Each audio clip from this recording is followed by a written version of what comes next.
Usai meluncurkan dua mobil baru di akhir tahun, Hyundai langsung tancap gas nih di awal tahun 2025 dengan meluncurkan mobil baru yaitu Hyundai New Creta.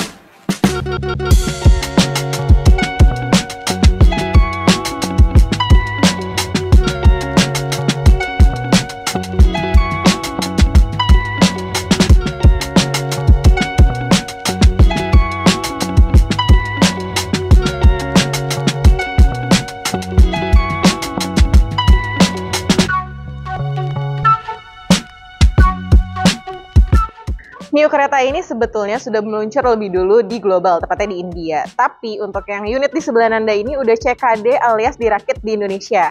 Nah kalau kalian lihat nih di bagian depannya, grillnya itu lebih besar dibanding generasi yang sebelumnya. Terus lambang H-nya di bagian tengah nih juga kelihatan nyatu banget ya dengan grillnya dan terlihat lebih besar. Kalau dilihat secara keseluruhan, ini desainnya mirip dengan Hyundai Palisade. Tapi bedanya cuma ya ini karena ada LED di bagian atasnya. Sedangkan kalau untuk lampu utamanya, dia ada di bagian bawah sini yang sejajar dengan bumper. Berlanjut ke bagian bawah, ini bumpernya lebih gagah dan lebih tebal dibanding versi yang sebelumnya. Kalau versi yang sebelumnya dia lebih trapesium gitu, tapi yang ini lebih mengotak. Nah, sekarang kita lanjut ke bagian samping. Kalau kalian lihat bagian sampingnya, ini siluetnya masih mengusung desain SUV ringkas atau SUV compact. Untuk ringnya dia menggunakan ukuran 17 inci dengan profil ban 215/60. Nah, berlanjut ke bagian belakang. Kalau kita lihat di bagian belakang, ini lebih modern dan futuristik dibandingkan dengan generasi yang sebelumnya. Ini masih ada LED yang memanjang, terus ada emblem H, dan di sini juga ada spoiler kecil sama shark fin. Dia juga udah defogger kacanya. Untuk bagian bawahnya, ini bumpernya juga senada dengan bagian depan, dia lebih tebal, jadi buat mobil ini lebih gagah. Nah, sekarang kita lihat ke bagian dalamnya, seperti apa. Masuk ke bagian interior, kalau kalian lihat layoutnya ini berbeda dengan generasi yang sebelumnya. Karena kalau yang generasi sebelumnya, antara head unit dan panel instrumen itu berbeda. Layarnya nggak menyatu seperti ini. Nah, kalau misalnya yang baru ini New Creta, dia layarnya tuh udah menyatu seperti mobil-mobil Hyundai kebanyakan. Nah, untuk setir dia masih sama nih modelnya. Yang versi sebelumnya juga modelnya seperti ini, kayak butterfly gitu. Dan untuk di bagian tengahnya, ini juga udah lumayan berbeda ya. Karena kalau yang dulu itu kisi-kisi AC-nya tuh adanya di atas. Ini kisi-kisi AC-nya adanya di bawah head unit. Dan di sini udah ada tombol-tombol untuk mengatur AC, terus radio, dan sebagainya. Nah, secara konsol tengah dia masih sama dengan yang versi sebelumnya atau generasi sebelumnya. Untuk transmisi bentuknya juga sama. Dan di sini kalau kalian lihat, ini ambient light-nya dia warnanya orange. Untuk kisi-kisi AC-nya juga sudah dibalut dengan aksen piano black. Berlanjut di bagian jok nih, kalau kalian lihat dia masih memakai material kulit dengan stitching berwarna putih.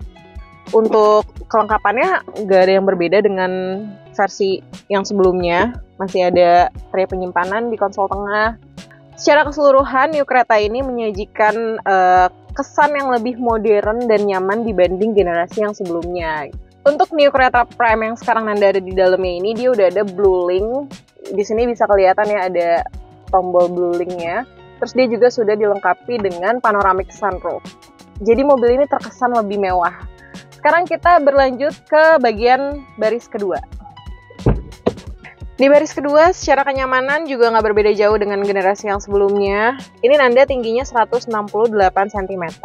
Dan ini posisi bangkunya udah fix, jadi nggak bisa dikebelakangin lagi karena dia ada tempat untuk menaruh barang nih di sini, jadi nggak bisa dimundurin lagi. Di sini masih lapang, masih ada sisa 2 kepal, terus di kepalanya juga masih ada sisa sekitar 1,5 kepal. Dan secara kenyamanan duduk juga lumayan sudah ergonomis sih, cukup ergonomis sebagai penumpang, nggak pegel, masih ada banyak space, dan di sini juga udah ada armrest yang bikin kita duduk lebih nyaman, dilengkapi dengan 2 cup holder. Terus untuk di bagian tengahnya ini dia juga udah ada AC, jadi nggak bakal kepanasan yang di belakang. Sama udah ada cup holder juga di samping kiri dan kanan. Cuma Nanda baru ngelihat 1 port charging doang nih yang Type-C di sini, gitu. So far, kenyamanan yang ditawarkan masih sama dengan kereta yang sebelumnya untuk kenyamanan di baris kedua. Jadi nggak ada yang berbeda jauh. Cuma memang udah banyak pembaruan di bagian depan, yaitu di bagian layout dashboard dan juga di bagian eksterior. Bicara soal mesin, kalau di global atau tepatnya di India, dia punya dua pilihan. Yang pertama, 1500 cc non-turbo, itu tenaganya 115, dan kalau yang turbo itu tenaganya 160 HP. Nah, di Indonesia sendiri kita belum tahu nih berapa kapasitas mesin dan tenaganya. Itu akan diinfokan mendekati waktu peluncurannya.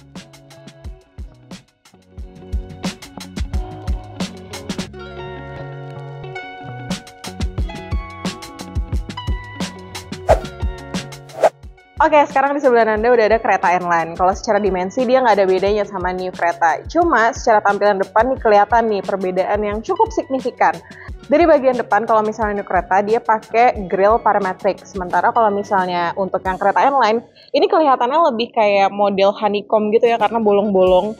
Terus ditambah di sini juga ada emblem N-Line yang nunjukin kalau mobil ini adalah varian N-Line. Nah, berlanjut ke bagian bawah, untuk bempernya ini terlihat lebih agresif karena dia lebih bersudut kalau dibandingkan dengan New Creta.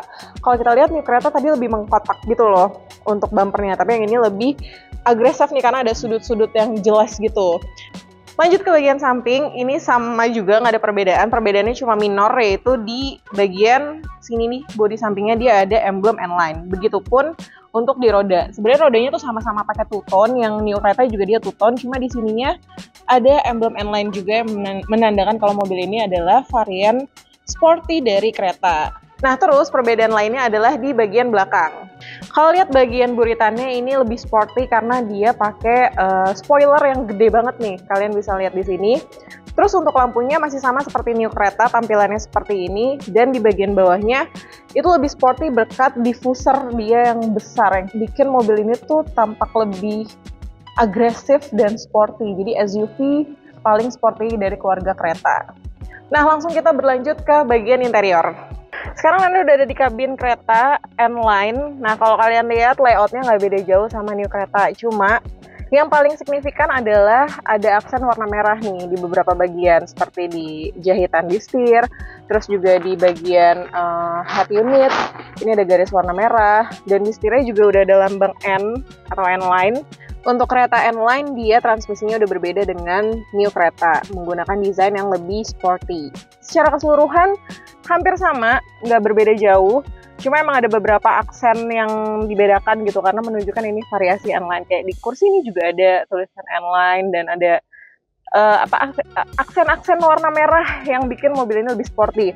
Nah, bedanya juga, kalau misalnya yang di kereta N-Line ini, dia ambient light-nya itu warna merah. Sedangkan kalau yang di New Creta itu ambient light-nya warna orange. Itu aja sih yang ngebedain. Begitupun di bagian belakang. Di bagian baris kedua juga sama, nggak berbeda jauh layout-nya. Cuma yang membedakan adalah adanya aksen-aksen warna merah. Gitu.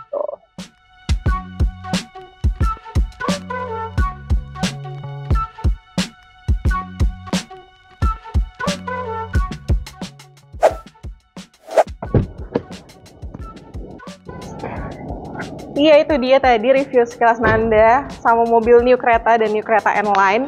Secara keseluruhan ini mobil emang lebih mendapat pembaruannya cukup signifikan ya dari sisi eksterior, interior. Tapi kalau mesin masih sama, masih 1500 cc.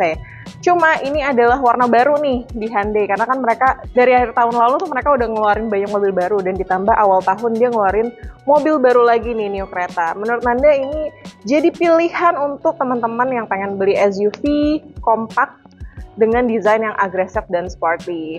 Kalau gitu sekian video dari Nanda, jangan lupa like, comment, dan subscribe. Sampai jumpa di video selanjutnya.